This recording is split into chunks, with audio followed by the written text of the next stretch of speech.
तो कुछ बड़ा पद होके के चाहिए नो। अच्छा एक बात बताइए, मम्मी रहल जौन बोल दे। रुकिए रुकिए, कौना एंगल से हम बड़की मम्मी लागत नहीं रहुए सब बताइए। अच्छा एक बात बताइए, पीछे ये लग रही है ना साउंड पीछे।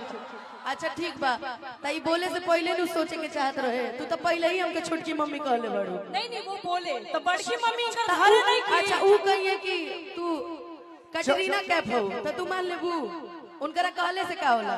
चलो घर लेन देन होत रही, घर लेन देन होत रही। कल्लू जी रघुआ मत कहे, हम दे देनी हो अपन संधि जोन पहले वाले तो दे देनी ना, लेवे को हमनी के दे देल जाला तो लेवल ना जाला, जोन दे देनी सो दे दे ना, हम दे दिले।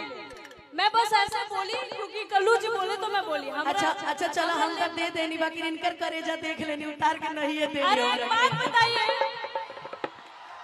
एक बात बताइए, यहाँ के देत रही रिंग हम उतरत रही नु, तई नाली दोनों पहन लिखा ये वाला मेरी मम्मी दी।